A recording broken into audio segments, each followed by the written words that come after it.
Section 1. The Glucose Goddess Returns. Blood sugar beyond the basics. Jessie Inchauspé, known as the Glucose Goddess, returns to the diary of a CEO to discuss her latest research into how blood sugar affects far more than energy levels. Since her last appearance 2 years ago, she has deepened her understanding of glucose's impact on mood and relationships. She cites a fascinating voodoo doll study where married couples tracked spousal annoyance. Those with the most glucose lows stabbed the most pins into dolls representing their partners. The mechanism involves tyrosine, a neurotransmitter affected by unsteady glucose that destabilizes mood.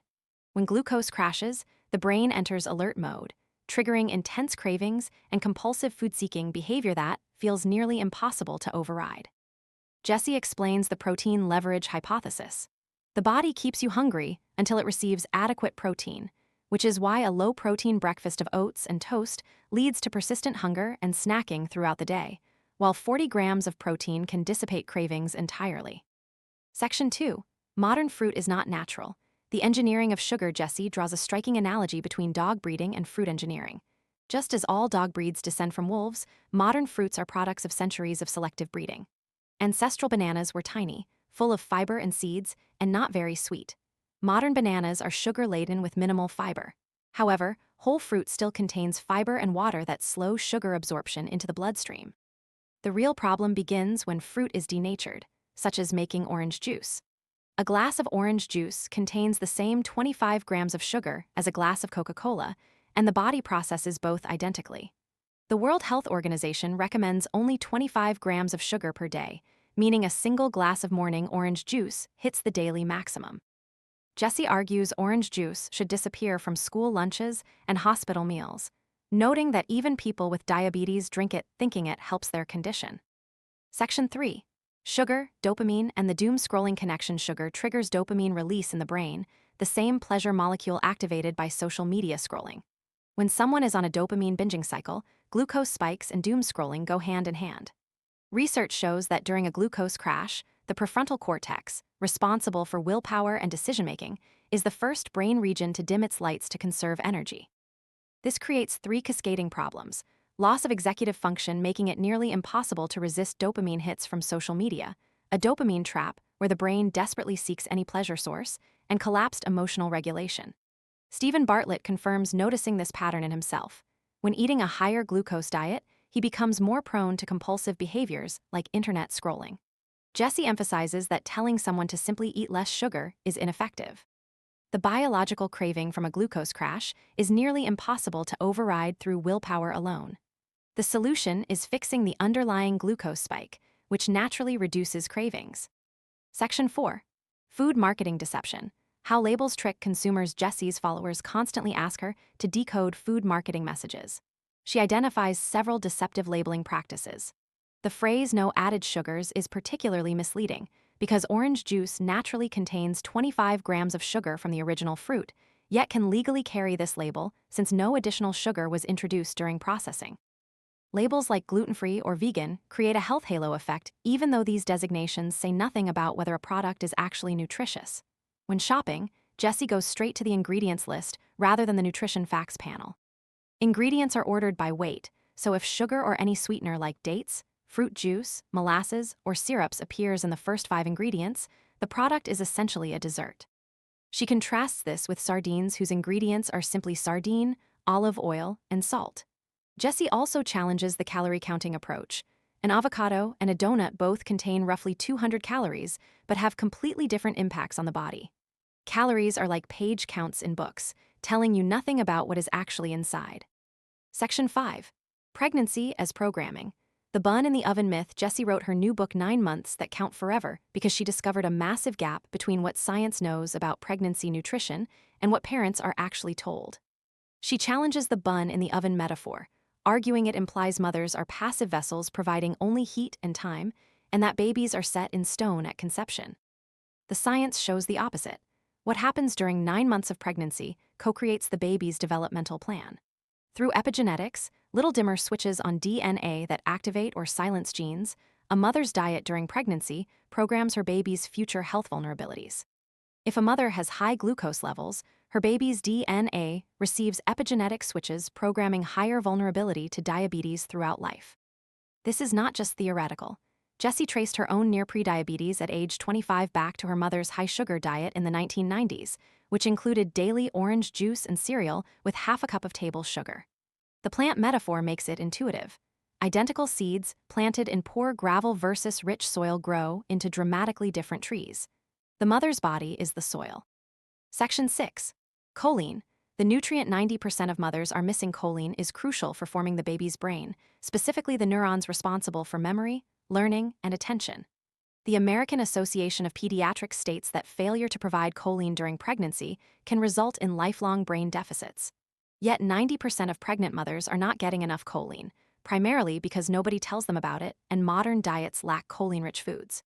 The simplest source is eggs. 4 eggs per day provides the recommended 450 milligrams of choline, costing roughly $1 per day.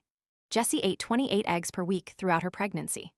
A Cornell University study gave one group of mothers the minimum recommended choline and another group double that amount. The babies born to high choline mothers showed 10% faster reaction times in visual processing tests, which correlate with adult IQ.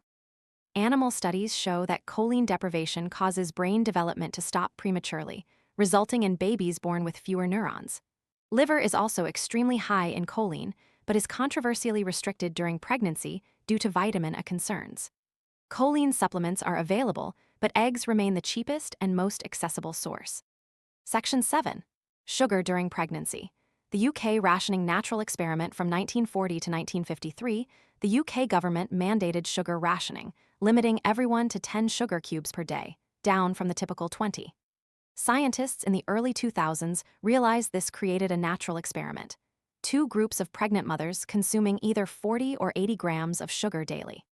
They contacted 60,000 people born just before or after the ration ended, and found that babies gestated during the ration had a 15% lower likelihood of developing type 2 diabetes in their lifetime. The mechanism involves epigenetic programming. High maternal glucose levels activate genes related to diabetes in the baby.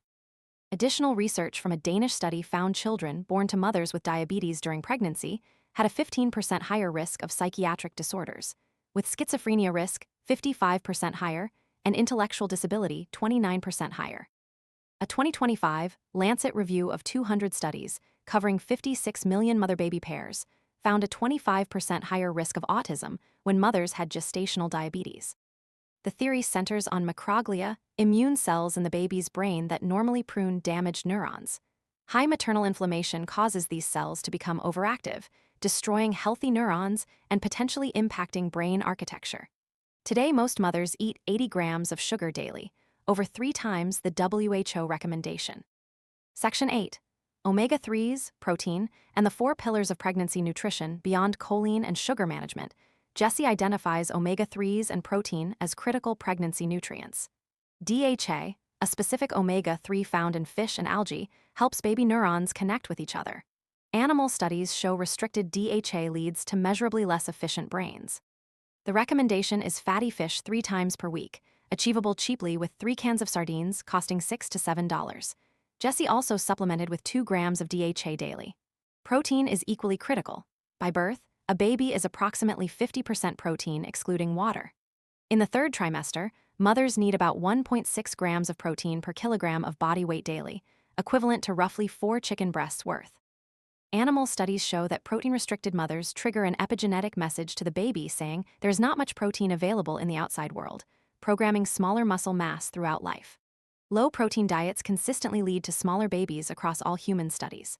Jessie's daily 3rd trimester intake included 4 eggs for breakfast, 30 grams protein, fish at lunch, meat or chicken at dinner, plus a high-protein snack like Greek yogurt with whey powder.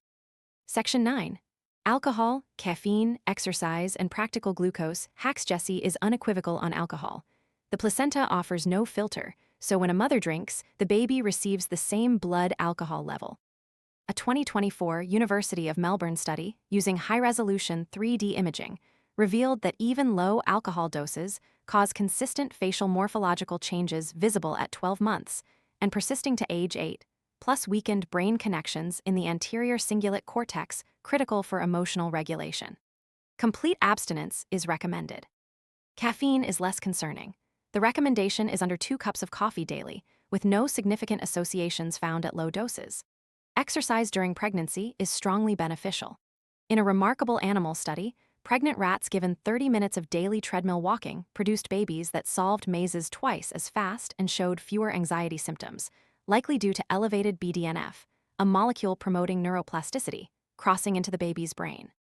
For glucose management outside pregnancy, Jessie recommends several practical hacks. Eating vegetables at the beginning of meals creates a protective fiber mesh that slows glucose absorption. Doing calf raises at your desk for 5 minutes after eating engages the soleus muscle, which soaks up glucose from the bloodstream. Squats every 5 minutes after eating are even more effective, and moving the body within 90 minutes after eating any sugary food helps muscles burn off excess glucose. Section 10. Reversing epigenetic programming and taking back control. Jessie addresses the question of whether adults can reverse suboptimal programming from their mother's pregnancy diet. The answer is definitively yes.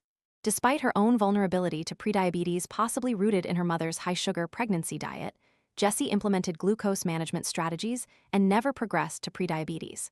The programming creates different starting points, not fixed destinies.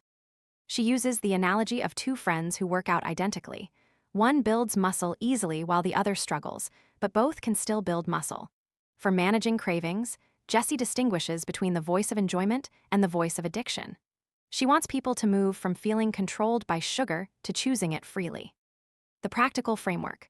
Protein-rich savory breakfasts prevent glucose roller coasters, veggie starters before meals buffer glucose spikes, and avoiding sugar on an empty stomach prevents the cascade of spikes and crashes that fuel-compulsive eating. She acknowledges that perfect adherence is unrealistic and that sometimes eating the late-night cookie is simply part of being human. Jessie closes by discussing her plans to work on mental health applications of glucose science and her hope that her book helps parents navigate a toxic food landscape with clear scientific evidence rather than marketing-driven confusion.